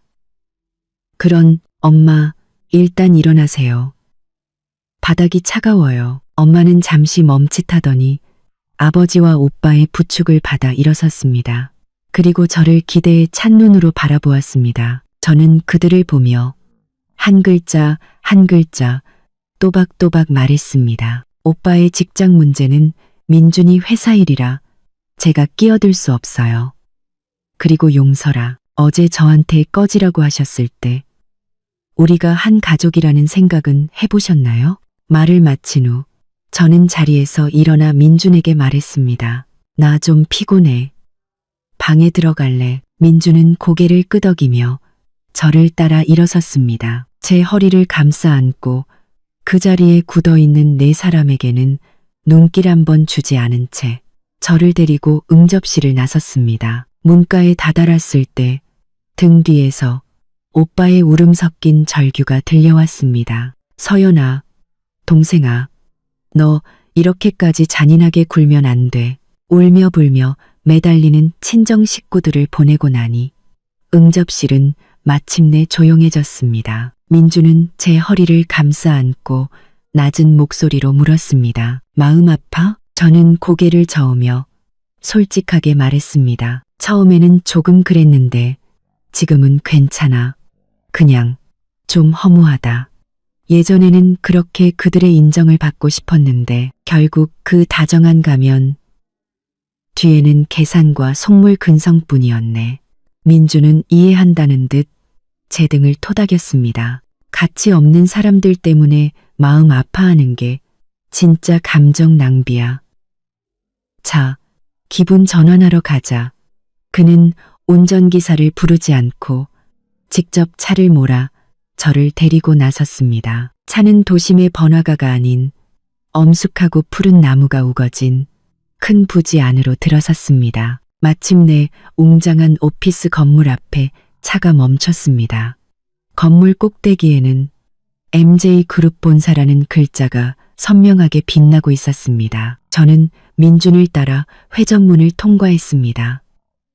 내부는 믿을 수 없을 만큼 넓고 밝았습니다. 안내 데스크 뒤로는 거대한 그룹 로고가 걸려 있었고 오가는 직원들은 모두 세련된 옷차림으로 바쁘게 움직였습니다. 민준을 보자 모든 사람들이 즉시 걸음을 멈추고 공손하게 허리를 숙여 인사했습니다. 회장님, 안녕하십니까? 민준은 가볍게 고개를 끄덕이며 제 손을 잡고 카드키를 찍어야만 들어갈 수 있는 전용 엘리베이터로 향했습니다. 엘리베이터는 꼭대기 층으로 직행했습니다. 문이 열리자 훨씬 더 조용하고 고급스러운 공간이 나타났습니다. 임원들이 근무하는 곳임이 분명했습니다. 정장을 입은 지적인 분위기의 중년 여성이 이미 엘리베이터 앞에서 기다리고 있었습니다. 그녀가 바로 민준의 수석 비서 김 비서였습니다. 회장님, 사모님, 김 비서는 공손하게 인사하며 제게는 적당한 호기심과 존중이 담긴 시선을 보냈습니다. 민준은 고개를 끄덕였습니다. 준비는 다 됐나? 네, 회장님. 지시하신 대로 모두 준비해 두었습니다. 김 비서는 옆으로 비켜서며 길을 안내했습니다. 이쪽으로 오시죠. 우리는 두꺼운 카펫이 깔린 복도를 지나 작은 회의실로 들어갔습니다. 회의실의 한쪽 벽은 특수한 단방향 유리로 되어 있어 안에서는 옆방의 상황을 훤히 볼 수 있었지만 옆방에서는 우리를 볼 수 없는 구조였습니다. 옆방은 휴게실처럼 보였는데 지금 그곳에는 단 한 사람, 제 새언니 박미영이 있었습니다. 그녀는 여전히 그 헐렁한 회색 청소복을 입고 머리는 헝클어진 채 불안과 피로에 지친 얼굴로 안절부절 못하며 손을 비비고 있었습니다. 청소관리자 제복을 입은 인상이 험악한 중년 여성. 영상에서 봤던 그 장 부장이 그녀 옆에 서서 가차없이 훈계하고 있었습니다. 장 부장의 목소리는 숨겨진 스피커를 통해 선명하게 들려왔습니다. 박미영 씨 경고하는데 아직도 자기가 예전에 팀장님 사모님인 줄 착각하지 마. 청소부에 왔으면 용이든 호랑이든 얌전히 엎드려 있어야지. 그 잘난 척하는 성질머리 당장 집어치우라고. 오늘 본사에서 임시로 당신을 이쪽 고위층 휴게실 청소에 배정한 거 아니었으면 네가 감히 이 건물 대문에 발이나 들여놓을 수 있었을 것 같아? 정신 똑바로 차려. 조금이라도 실수하면 내가 가만 안 둘 줄 알아. 박미영은 고개를 숙인 채 어깨를 움츠리고 작은 목소리로 대답했습니다. 네, 장 부장님, 알겠습니다. 저는 유리 너머로 초라해진 박미영을 보며 큰 통쾌함보다는 말로 표현하기 힘든 황당함을 느꼈습니다. 어제만 해도 그녀는 거만하게 저더러 아이들 상에나 가서 앉으라고 했습니다. 그런데 오늘 그녀는 그토록 선망하던 그룹 본사에서 청소복을 입고 관리자에게 손자처럼 혼나고 있었습니다. 민주는 제 곁에 서서 담담한 목소리로 설명했습니다. 본사 청소는 기준이 더 까다로워서 가끔 자회사에서 실적이 좋은 청소원들을 차출해서 지원 업무를 맡기곤 해. 일종의 격려 차원이지. 저는 민준이 일부러 제가 박미영의 처지를 직접 보게 하려고 이 상황을 만들었다는 것을 깨달았습니다. 그때 김 비서가 태블릿 PC를 들고 와 민준에게 낮은 목소리로 보고했습니다. 회장님, 신성건설에서 김서준 과장에 대한 최종 처리 의견이 올라왔습니다. 해고 조치와 함께 업계에 해당 사실을 통보하는 것으로 결정되었습니다. 확인하시겠습니까? 민주는 손을 저었습니다. 절차대로 진행해. 저는 그 말을 들으며 오빠 김서준의 직장 생활은 완전히 끝났다는 것을 알았습니다. 단순히 직장을 잃는 것뿐만 아니라 업계에 소문이 나면 동종 업계에서는 제대로 된 직장을 구하기 어려울 것입니다. 오빠를 통해 가문을 일으키려던 부모님의 꿈은 완전히 산산조각 난 셈입니다. 저는 옆방에서 안절부절 못하는 박미영과 지금쯤 속이 타들어가고 있을 부모님과 오빠를 생각하며 민준의 복수 방식이 때리거나 욕하는 것보다 훨씬 더 잔인하고 절망적이라는 것을 느꼈습니다. 그는 그들이 가장 중요하게 생각하는 것들, 체면, 지위, 그리고 돈을 가장 현실적인 방법으로 빼앗고 있었습니다. 이제 그만 볼까? 민준이 낮은 목소리로 물었습니다. 내 사무실에 가서 좀 쉴래?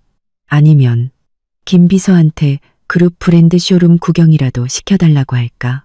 마음에 드는 거 있는지 한번 봐. 저는 시선을 거두고 고개를 저었습니다. 박미영의 초라한 모습을 보는 것이 그다지 즐겁지는 않았습니다. 진정한 자신감은 내면의 강인함과 곁에 있는 이 남자의 지지에서 오는 것이지 다른 사람의 고통 위에서 세워지는 것이 아니었습니다. 집에 가자. 저는 말했습니다. 저는 집에 가서 당신이 준비해준 그의 사모님 되기 교재나 봐야겠어. 남 구경하는 것보다 그게 훨씬 더 중요하잖아. 민주는 잠시 멈칫하더니 이내 웃음을 터뜨렸습니다. 그의 눈빛에는 칭찬과 부드러움이 가득했습니다. 좋아. 집에 가자. 이 사모님. 지금부터 수업 시작이야. 우리는 그 관찰실을 떠났고 다시는 박미영을 쳐다보지 않았습니다. 중략 3부. 그날 밤 11시가 넘은 시각. 저는 깊은 잠에 빠져 있었습니다. 그런데 갑자기 침대 옆 협탁에 놓인 휴대폰이 미친 듯이 진동하기 시작했습니다. 고요한 밤의 그 소리는 유난히 귀에 거슬렸습니다. 저는 미간을 찌푸리며 휴대폰을 집어들었습니다. 액정에는 놀랍게도 엄마의 이름이 떠 있었습니다. 이 늦은 밤에 무슨 일이지? 불길한 예감이 스쳐 지나갔습니다.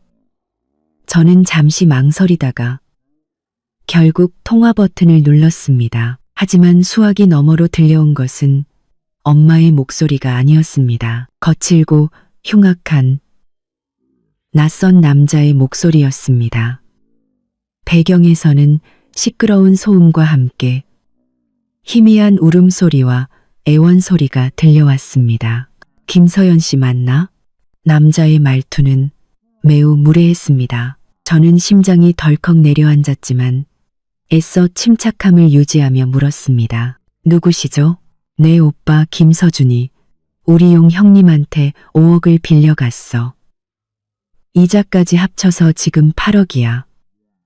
근데 이 자식이 돈도 안 갚고 잠수를 탔네? 그래서 우리가 지금 내 부모님 집에 와 있거든? 이 늙은이들도 돈이 없다고 버티네.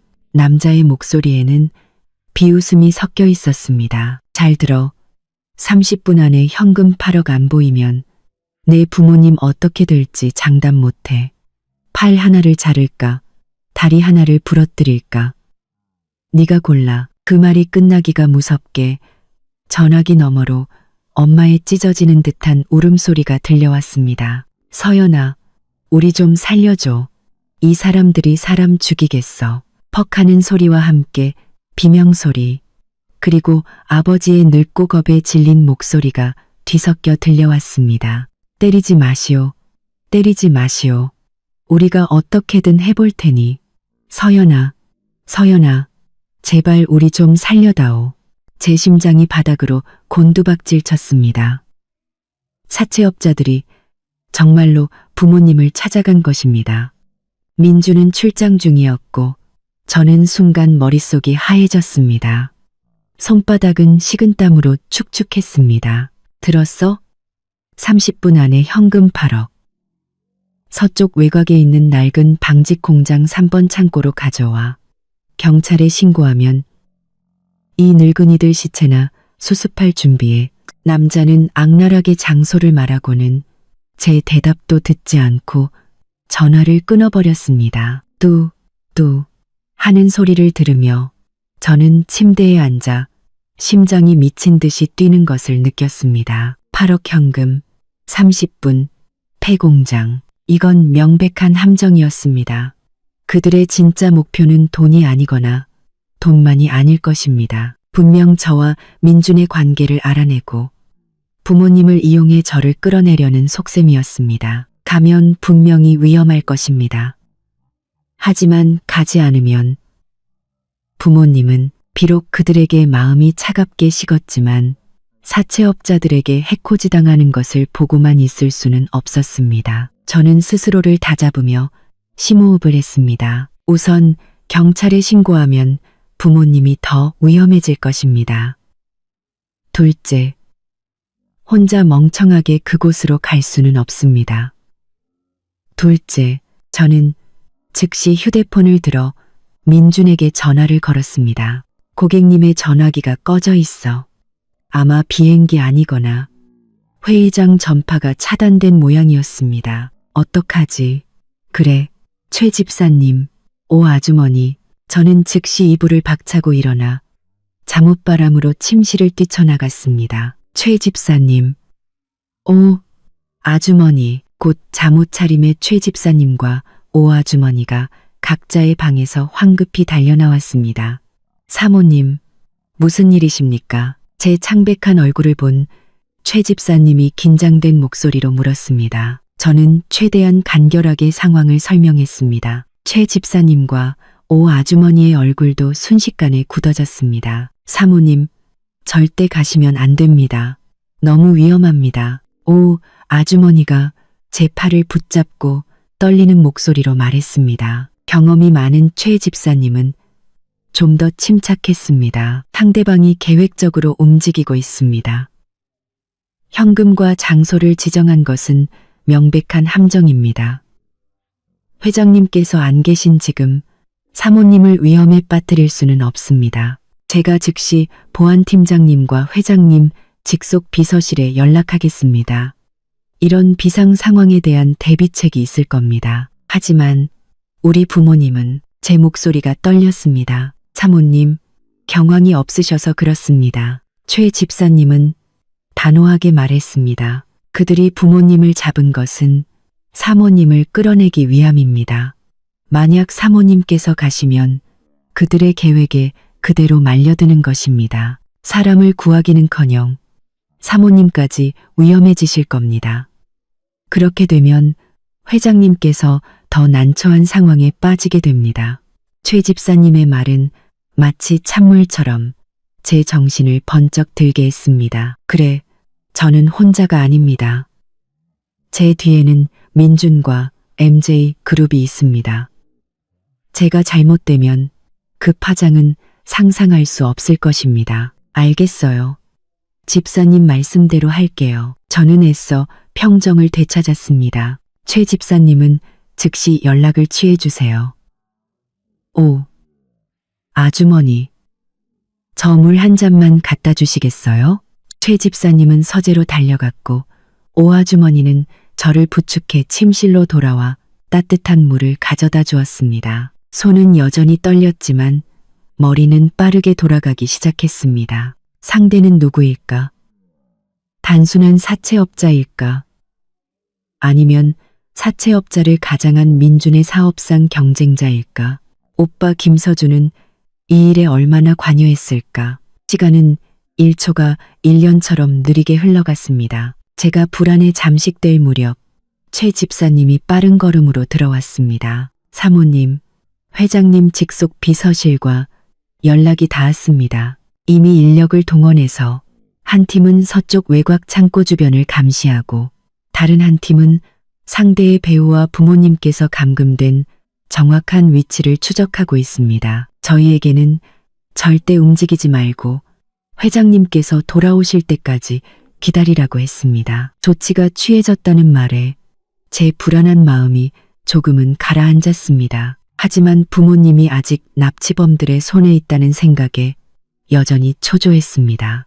민주는 내일 오전에나 돌아올 텐데 기나긴 밤을 어떻게 견뎌야 할까요? 시계가 새벽 3시를 넘겼을 때 제 휴대폰 화면이 갑자기 밝아졌습니다. 민준의 영상 통화 요청이었습니다. 저는 구명줄이라도 잡은 듯 떨리는 손으로 통화 버튼을 눌렀습니다. 화면에는 달리는 차 안에 있는 듯한 민준의 얼굴이 나타났습니다.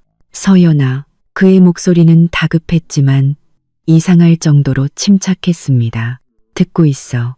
나 거의 다 왔어. 부모님 위치도 파악됐어. 서쪽 창고는 미끼였고 북쪽의 한 폐물류 센터에 계셔. 내 사람들이 이미 그곳을 포위했고 진입 시점을 조율 중이야. 너는 괜찮아? 그의 침착한 목소리를 듣자 제 불안했던 마음이 눈 녹듯 사라졌습니다. 코끝이 찡해지며 눈물이 핑 돌았습니다. 나 괜찮아. 당신 조심해. 걱정 마. 나한테 맡겨. 통화는 연결해도 돼. 소리는 내지 마. 저는 고개를 끄덕이고 휴대폰을 귀에 댄 채 숨을 죽였습니다. 수화기 너머로 자동차 엔진 소리와 무전기를 통해 짧게 오가는 지시들이 들려왔습니다. 1조 위치 확보. 2조 측면 통제 완료. 목표 3명. 인질은 구석에. 상태 양호. 회장님, 언제든 진입 가능합니다. 저는 숨을 죽이고 그들의 작전을 방해할까봐 소리조차 내지 못했습니다. 갑자기 민준의 목소리가 들렸습니다. 냉정하고 위험 있는 목소리였습니다. 진입해. 그 말이 떨어짐과 동시에 전화기 너머로 쾅하는 굉음과 함께 짧은 비명과 욕설 그리고 무언가 부서지는 소리가 뒤섞여 들려왔습니다. 움직이지 마. 머리 숙여. 쏘지 마. 항복. 혼란은 1분도 채 되지 않아 가라앉았습니다. 그리고 저는 엄마의 안도와 공포가 뒤섞인 통곡 소리를 들었습니다. 민준의 목소리가 들렸습니다. 아버님, 어머님, 괜찮으세요? 민준아, 민준아, 네가 왔구나. 엄마 무서워 죽는 줄 알았어. 살았다. 이제 살았어. 아버지의 떨리는 목소리가 들려왔습니다. 저는 긴장이 풀리며 온몸에 힘이 빠져 소파에 쓰러지듯 기댔습니다. 그때 수화기 너머로 보고하는 목소리가 들렸습니다. 회장님, 범인 3명 모두 제압했습니다. 배우의 용영님이라는 자가 있고 목표는 명확하게 사모님이었습니다. 그리고 김서준 씨가 부모님의 거주지 정보를 제공하는 등 이번 일에 가담한 것으로 확인되었습니다. 역시 김서준, 그 인간. 저는 주체할 수 없는 분노가 치밀어 올랐습니다. 민준의 목소리가 얼음처럼 차갑게 식었습니다. 그 용 형님이라는 놈, 뿌리까지 뽑아내. 그리고 김서준, 찾아서 데려와. 민준은 다시 제게 다정한 목소리로 말했습니다. 서연아, 들었지? 부모님 무사하셔. 병원으로 모셔서 검사받게 하고 안전한 곳으로 옮길게. 너는 집에서 얌전히 기다리고 있어. 여기 처리하고 바로 갈게. 응, 기다릴게. 저는 목이 메어 대답했습니다. 날이 밝을 무렵 민준이 마침내 돌아왔습니다. 그는 저를 보자마자 말없이 저를 힘껏 안아주었습니다. 다 끝났어. 그의 품에 안겨 저는 지난밤의 긴장과 공포가 모두 녹아내리는 것을 느꼈습니다. 부모님은 사립병원에서 검사 받으시고 지금은 조용한 요양시설에 계셔. 안전해. 그 용 형님이라는 놈도 잡았어. 누군가에게 사주를 받고 부모님을 이용해 큰 돈을 뜯어내려던 거였어. 다시는 문제 일으킬 일 없을 거야. 그의 가벼운 설명 뒤에 숨겨진 강력한 힘을 저는 짐작할 수 있었습니다. 그리고 오빠는 김서준도 찾아서 부모님이 계신 요양시설로 보냈어. 민주는 제 눈을 바라보며 말했습니다. 서연아, 어떤 만남은 피할 수 없고 어떤 말은 반드시 해야만 해. 내가 같이 가줄게. 이번에 모든 것을 완전히 정리하자. 앞으로 어떻게 할지는 전부 네가 결정해. 저는 그의 뜻을 이해했습니다. 피하는 것은 해결책이 아니었습니다. 알겠어. 같이 가자. 오후 우리는 교회의 조용한 요양시설로 향했습니다. 거실에는 초췌한 모습의 부모님이 앉아 계셨습니다. 우리를 보자 특히 민준을 보자 그들은 겁에 질린 표정으로 자리에서 일어났습니다. 포정으로 곧 안쪽 방에서 오빠 김서준이 보디가드처럼 보이는 남자와 함께 나왔습니다. 그는 완전히 기가 죽어 우리를 쳐다보지도 못했습니다. 민주는 단도직입적으로 말했습니다. 어젯밤 일은 마지막이길 바랍니다. 예전의 일들은 서연이를 봐서 더는 문제 삼지 않겠습니다. 부모님과 오빠의 눈에 희망의 빛이 스쳤지만 민준의 다음 말은 그들의 환상을 완전히 부숴버렸습니다. 하지만 오늘부터 당신들의 삶은 저와 서연이와 아무런 관련이 없습니다. 김서준 씨가 진 빚은 제가 대신 갚아주었지만 이것이 마지막입니다. 앞으로 당신들이 어떻게 살든 저희와는 상관없습니다. 다시는 서연이 앞에 나타나지 마십시오.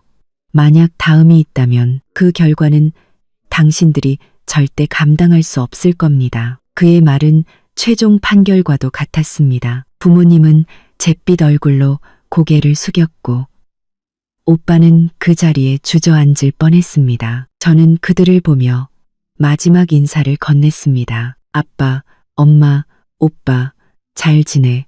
앞으로 각자 잘 살자. 그리고 저는 민준과 함께 그 방을 그리고 제 과거를 완전히 떠났습니다. 며칠 후 저는 민준과 함께 우리 부부의 이름으로 설립된 대규모 장학재단의 출범식에 참석했습니다. 저는 단정한 드레스를 입고 스포트라이트 아래 민준의 곁에 서서 수많은 카메라와 하객들을 당당하게 마주했습니다. 저는 더 이상 구석에 숨어있던 소심하고 자존감 났던 김서연이 아니었습니다. 저는 이민준의 아내이자 그와 어깨를 나란히 하고 존중받는 사람이었습니다. 행사가 끝나고 집으로 돌아오는 차 안에서 민준이 갑자기 말했습니다. 서연아, 우리 당분간 다른 곳에 가서 살까? 그는 스위스의 호숫가에 있는 작은 저택을 봐두었다고 했습니다. 거기서 밀린 신혼여행도 하고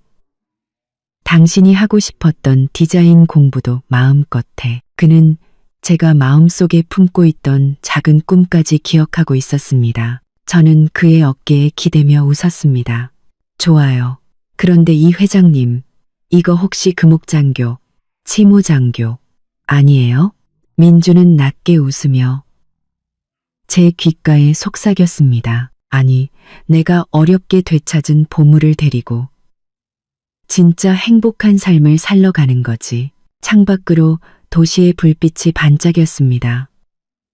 서럽고 억눌렸던 과거는 이제 완전히 지나갔습니다. 사랑과 존중, 그리고 무한한 가능성으로 가득한 새로운 삶이 저를 기다리고 있었습니다. 오기로 가난뱅이와 결혼했던 그 여자는 상상도 못했을 것입니다. 자신이 결국 얻게 된 것이 엄청난 부와 명성뿐만 아니라 한 남자의 모든 것을 건 진심이었다는 것을 말입니다. 그리고 그것이야말로 세상 그 어떤 재물로도 살 수 없는 가장 소중한 것이었습니다. 이야기꾼과 함께한 오늘 밤 즐거우셨나요?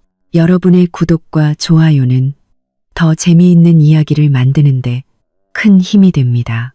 그럼 다음 이야기에서 다시 만나요.